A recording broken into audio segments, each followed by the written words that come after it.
한준희의 축구. 최근에 네. 우리나라 축구계의 가장 뜨거운 뉴스 중에 하나가 바로 우리나라를 찾아오는 해외 명문 클럽. 예, 명문 클럽이 있죠. 이 유벤투스가 있는데 원래는 사실은 저희가 프리메라 리가의 바르셀로나 FC 바르셀로나 이야기부터 먼저 말씀을 드리겠다고 했는데 이 사안부터 좀 다뤄야 될 것 같아서 바르셀로나를 아주 잠깐 뒤로 좀 밀어두고 네. 유벤투스 이야기부터 소개를 해드리려고 그럼요. 합니다. 오디오 천국은 항상 시의성에 민감합니다.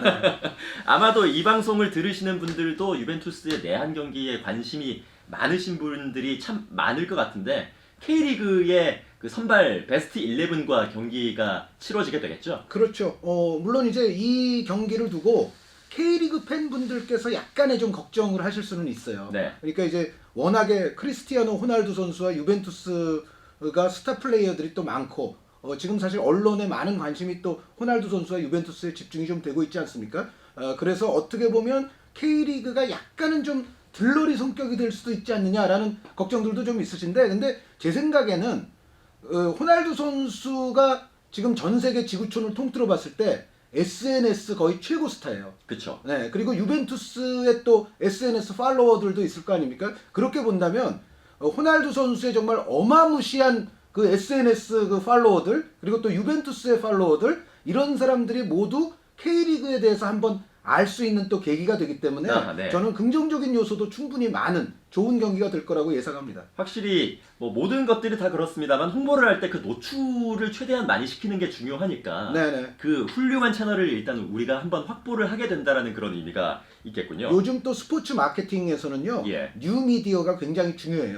네. 그래서 SNS를 정말 많이 이 팔로워들을 확보하고 있는 선수가 요즘은 그만큼 연봉도 많이 받게 됩니다. 네. 그런 걸 고려해 볼 때는 이 유벤투스와의 친선 경기는 K리그 입장에서도 꽤 괜찮은 기회가 될 걸로 생각이 됩니다. 그렇군요. 하지만 이 유벤투스와의 경기를 직접 보기 위해서 한번 알아보신 분들 중에는 그런 반응이 좀 많은 것 같아요. 이거 표값이 좀 비싼 거 아니야? 하는 그런 분들도 계신 것 같아요. 제가 봐도 좀 비싸요. 비싸기는. 그러니까 대한민국에서 축구 티켓이 40만 원이 넘어가는 거는 이제 저도 본 역사가 원래가, 없고 있었나요? 처음 보는 것 같은데, 네. 근데 다만 이거는 이제 이런 측면은 있는 것 같습니다. 과거에 우리가 이제 2000년대 들어서 뭐 바르셀로나도 오고 맨체스터 유나이티드도 오고 첼시도 오고 그랬잖아요. 그런데 그럴 때마다 사실은 이 주최하시는 또 그 회사가 있을 거 아니에요. 그런데 네. 그 주최하는 그 마케팅사에서 엄청나게 부담을 느낍니다. 아하. 왜냐하면 일단 그들을 데려오는데 비용 지출이 어마어마하거든요. 그런데 여기서 만약에 이제 관중 수익이 좀 적어지거나 뭐 중계권료라든가 스폰서비가 좀 적어지게 되면 이 회사가 그래서 그 이후에 문을 닫은 경우도 있어요. 사실. 지난 바르셀로나를 초청했던 회사가 그렇게 됐다고 하더라고요. 네네. 안타깝게도 그 외국의 유명 빅클럽 명문팀을 데려오고도 그 이후에 다시 사업을 할 수 없는 지경으로까지 몰릴 수가 있어서 이번에 아마 유벤투스전은 주최하는 쪽에서 제 생각에는 그런 부담 부담 애초에 아주 가격을 좀 높인 것 아닌가. 위험 부담을 좀 덜기 위해서. 네, 좀 듭니다. 네. 근데 이게 티켓이 예매가 오픈이 되자마자 거의 한 2-3시간 만에 다 매진이 됐다라고 하고 기사에 따르면 티켓 판매 수입으로만 60억 원을 벌어들였다고 네. 하니까 과거에 우리나라에서 열렸던 축구 경기 최고의 매출액이 브라질과의 친선 경기 27억이라 그러는데 2배를 훨씬 넘어요. 네. 이번에 주최한 회사는 그렇게 크게 걱정할 필요는 없겠는데요. 네, 지금 결과 나오는 걸 보니까. 네. 네. 뭐 다 그런 이유가 있을 테니까 선택은 이제 가시는 분들의 몫이 되겠고, 이제 유벤투스 선수단이 중국에서 경기를 치르고 7월 26일에 입국을 해서 경기에 앞서서 팬미팅을 한번 하고 1시간 정도 진행을 한다고 하죠. 밤에 경기를 치르고 다음날 나가는 일정으로 이렇게 돼 있습니다. 최근에는 또 유벤투스는 설명이 필요치가 않은 것이 크리스티아노 호날두 선수가 존재하기 때문이기도 하지만 이탈리아 세리에아, 이탈리아 1부 리그를 8년 연속 우승을 했어요. 그러니까요. 아무리 이탈리아 1부 리그가 세리에아가 사실 뭐 8, 90년대에 비해서는 지금 광채가 약간 시들었다고는 해도 그때는 뭐 세븐 시스터즈 뭐 이런 별명이 있었어요. 그때는 뭐 세계 축구계 엘도라도 하면은 예. 이탈리아 무대를 꼽았거든요. 그런데 그 이야기는 당시 8, 90년대에는 전 세계에서 축구 잘하는 선수의 한 7, 80%가 이탈리아 리그에 몰려 있었어요. 맞아요. 네. 그 예전에 제가 학창 시절 때 많이 봤던 축구 만화 중에서 축구왕 슛돌이라는 만화가 있는데 그 만화의 배경이 이탈리아예요. 그렇죠. 예, 일본에서 만든 축구 만화인데 뭐 일본에서 특히 이탈리아 축구에 대한 그런 인기가 높기도 합니다만 그 당시에 이탈리아가 최고의 리그였다는 거죠. 그 당시에는 우리나라 축구 매니아 분들께서도 대부분 이탈리아 위주로 봤어요. 네. 그 정도로 이제 이탈리아 축구가 강성했던 시절이 있었는데 지금은 뭐 전체 리그가 그 정도로 세지는 않습니다만 그렇다 하더라도 8년 연속 리그 우승을 한다는 거는 네. 이거는 정말 이탈리아를 대표하는 강판 클럽이라고 해도 과언이 아닌 일이 되겠습니다. 그렇습니다. 말씀하신 대로 이탈리아 리그의 그 우승 트로피가 스쿠데토라고 이제 불리는데 그것을 35번을 들어올리면서 2위인 AC 밀란과 인터 밀란의 18번에 거의 한 2배 정도 되는 그런 기록이 그렇죠. 되겠고요. 네, 네.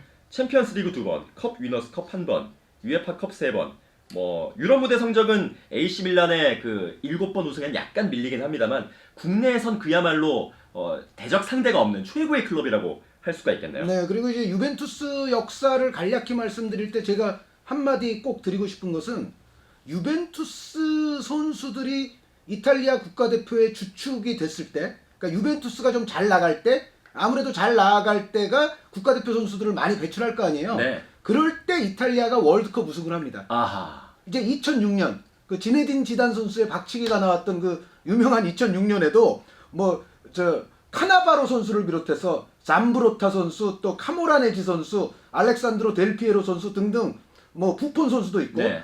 전체적으로 이탈리아 국가대표팀이 월드컵 우승을 할 때는 유벤투스가 강성해서 유벤투스 멤버들이 주축이 될 때 이탈리아가 우승을 해요. 그러니까 네. 유벤투스가 잘 되는 것은 이퀄 이탈리아 국가대표가 잘 되는 것이다. 이런 등식이 어느 정도 성립을 해 있습니다. 그야말로 뭐 이탈리아 축구의 얼굴 뭐 이렇게 얘기를 할 수가 있겠는데 참 빛나는 클럽입니다. 빛나는 클럽인데 사실 빛 뒤에는 그림자도 있기 마련이잖아요. 엄청난 그림자가 있었죠. 예, 네. 유벤투스가 그 해외 축구를 좀 많이 보신 분들이라면 누구나 다 알고 계실 법한 이탈리아 축구의 뿌리부터 아예 흔들어 놨던 사건이 있었습니다. 칼치오폴리라는 사건의 좀 주범? 네. 주범이었죠. 주범이죠. 칼치오폴리라는 것이 이제 일종의 승부조작 스캔들이라고 하면 되겠죠. 네. 당시에 이제 유벤투스의 단장, 아주 악명 높은 사나이가 있어요. 루치아노 모지라는 사나이가 있는데 이 루치아노 모지가 심판 배정에도 개입을 하고 또 유벤투스에 불리한 판정을 내린 심판들에게 뭐 불이익을 주도록 압박이라든가 기타 등등의 이제 여러 가지 혐의로서 이제 이른바 칼치오폴리가 터졌어요. 네. 그러면서 유벤투스가 아주 중징계를 받았고 유벤투스뿐만 아니라 이제 밀란이라든가 피오렌티나라든가 라치오 같은 또 레지나 같은 팀들도 역시 크고 작은 징계들을 이때 받게 됩니다. 그래서 결국은 유벤투스는 이전에 2시즌 우승이 취소가 됐고요. 그렇습니다. 네, 그게 만약에 취소 안 됐으면 지금 35번보다 2번 더 있겠죠. 37번이 네, 됐죠. 네, 그런데 35번이라고 하는 게 옳습니다. 그 죄를 지어서 취소된 거는 그건 우승 아닌 게 맞으니까요. 사실 홈페이지 가면은 37번으로 되어 있는데 유벤투스 홈페이지예요? 예, 유벤투스 홈페이지. 그거는 저 최민석 작가의 코너인 양심의 가책. 네, 그 부분을 제가 유벤투스에게 좀 물어보지 않을 수가 없는데 35번이 맞습니다. 취소된 거를 거기 넣으면 안 되죠. 네, 공식적으로 35번이 맞고요. 말씀하신 대로 0405 시즌, 0506 시즌 양 시즌간 우승이 박탈이 되고 팀도 2부 리그로 강등이 됐습니다. 그렇죠. 그래서 강등이 된 다음에 이제 뭐 바로 올라오기는 했습니다만 어찌됐건 한동안은 약간 이제 유벤투스도 그 칼치오폴리로 인한 또 강등으로 인한 후유증이 좀 있었어요. 그렇죠. 그러다가 2011년에 안토니오 콘테 감독, 이제 우리 또 프리미어리그 팬들도 이제는 잘 알고 있는 안토니오 콘테 감독이 유벤투스에 부임을 하면서 그 전 시즌까지만 해도 유벤투스 순위가 별로 안 좋았거든요. 그런데 바로 이 팀을 이제 무패 우승을 시켰죠.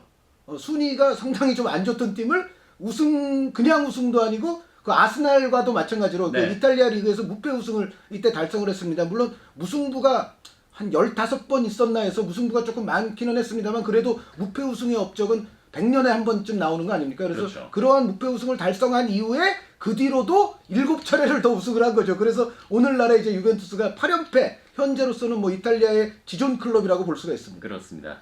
현재의 유벤투스의 그 공고한 위상을 지켜주기 위해서는 그 어려운 시기를 극복할 수 있었던 원동력도 역시 좀 살펴봐야 되는데 보통 팀이 아래 단계 리그로 떨어지면은 선수단이 와해가 되는 경우가 많은데 그 당시에 유벤투스의 상징이었던 의리남 알렉산드로 델피에로 선수가 남았습니다. 남으면서 뭐라 그랬냐면 A true gentleman never leaves his lady. 신사는 숙녀를 홀로 남겨두지 않는다. 이게 얼마나 멋있는 말입니까? 네, 그런데 멋있는 말인 동시에 이게 중의적인 표현이죠. 예. 네, 또 EBS니까 이 중의적 뭐 이런 거를 강조를 해야 되거든요. 이 중의적인 표현인데 유벤투스의 별명 자체가 올드 레이디 아닙니까? 그렇죠. 네, 그러니까 유벤투스를 레이디로 본 거죠. 예. 그러니까 자기는 진정한 신사고 정말 유벤투스에 충성을 다하는 선수이고 이런 선수들은 아무리 팀이 뭐 2부 리그에 있다 손 치더라도 올드 레이디를 떠나지 않는다. 맞습니다. 네, 유벤투스를 떠나지 않는다는 얘기를 한 겁니다. 그러다 보니까 아마 그 시즌이 전 세계 축구 주요 리그를 통틀어서 2부 리그에 가장 많은 각국의 국가대표팀이 한 팀에 몰려있는 그렇죠. 시즌이 네, 아니었을까 네, 싶은데 네. 한 시즌 만에 2부 리그를 재패를 하고 다시 올라와서 현재의 유벤투스를 만들었습니다. 그리고 유벤투스가 그 8년 연속 8시즌 연속 우승을 차지를 하면서 지난 시즌 정말 큰 야심을 품었습니다. 네, 이제 네. 국내를 넘어서 국외 대륙으로 간다.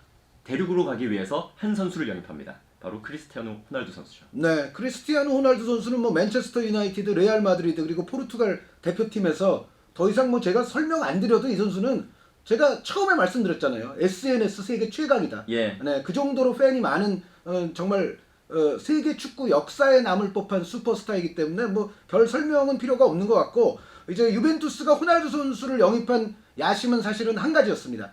유벤투스가 그 동안에는 그 이탈리아 리그는 뭐 계속 평정을 해왔고 사실 UEFA 챔피언스리그 성적도 좋았었어요. 뭐 준우승들도 하고 그랬는데 문제는 그러니까 우리가 이른바 말하는 레바민, 레알 마드리드, 바르셀로나, 바이에른 뮌헨과 그 뒤를 정말 긴 세월 동안 가장 가까이 추격했던 팀이 유벤투스와 아틀레티코 마드리드거든요. 레바윈 6고라고 했죠. 그래서 그런데 이 레바민과 유벤투스 아틀레티코의 차이가 뭐냐?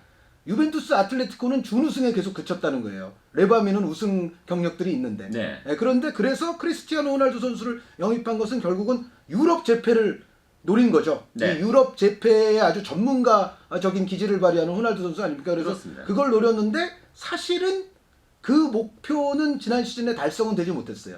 네, 그러니까 어떻게 보면 유벤투스 입장에서는 좀 시원섭섭한 지난 시즌을 보냈기 때문에 다음 시즌은 정말로 잘하려고 할 것이고 또 그 다음 시즌을 대비하기 위한 경기가 대한민국 땅에서 열리는 겁니다. 그렇습니다. 그 데뷔하기 위한 일련의 투어 준비 과정이 바로 또 K리그 선발팀과의 경기가 될 텐데 그 경기 직접 중계 방송하시죠? 네. 이 입장료가 비싼데 중계 방송을 하다 보면 일단 경기장 안에 들어가는 데에는 성공할 것 같습니다.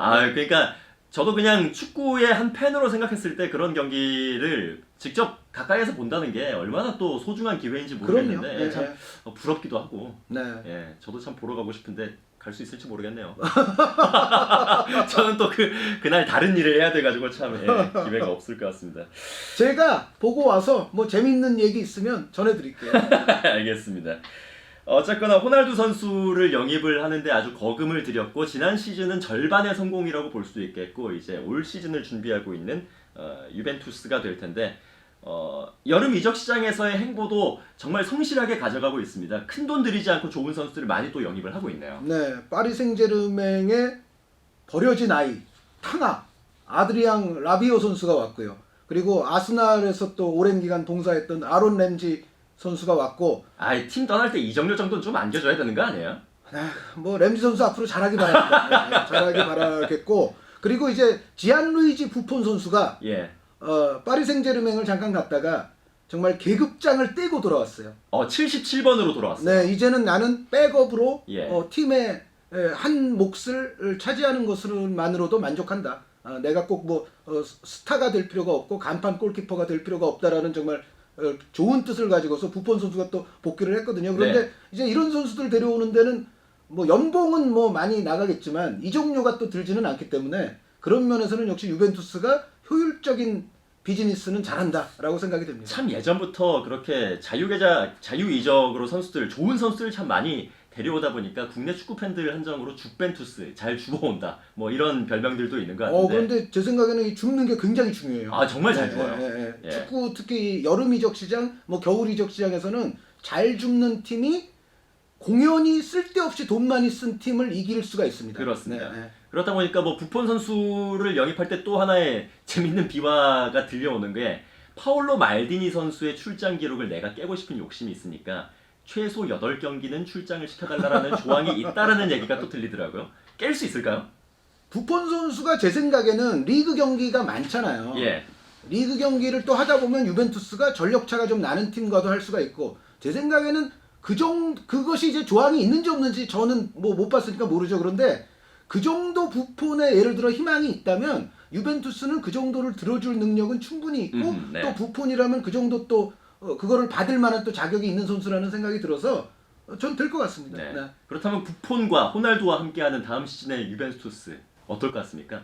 역시 뭐 국내는 뭐 그렇다 치고 유럽에서 얼마 정도 올라갈까요? 일단 영입을 좀 잘한 것처럼 보이잖아요. 예. 그래서 미드필드진은 더 두꺼워지고 있고 그리고 유벤투스의 아직 여름 영입은 끝난 것 같진 않아요. 네. 네, 뭐 델리흐트라든가 뭐 여러 선수들 얘기가 계속 이제 있어 왔으니까 저희 뭐 이 방송 기준으로는 아직 성립된 건 아닙니다만 그래서 어찌됐건 여기서 조금 더 추가 영입을 해서 약간 노쇠한 포지션이라든가 이러한 부분들을 좀 보강을 하느냐.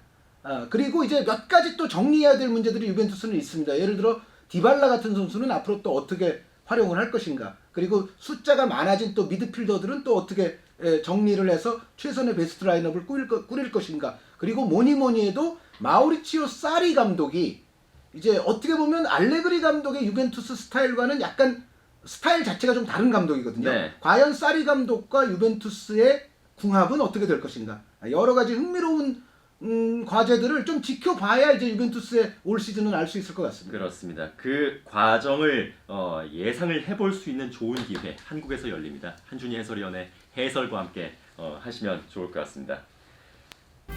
EBS 오디오 천국 한준희의 축구 오늘은 방한을 앞둔 이탈리아 세리에A 유벤투스 팀을 소개를 해드렸습니다. 저는 스포츠 아나운서 손준희 그리고 한준희 해설위원과 함께했습니다. 수고하셨습니다. 네, 감사합니다.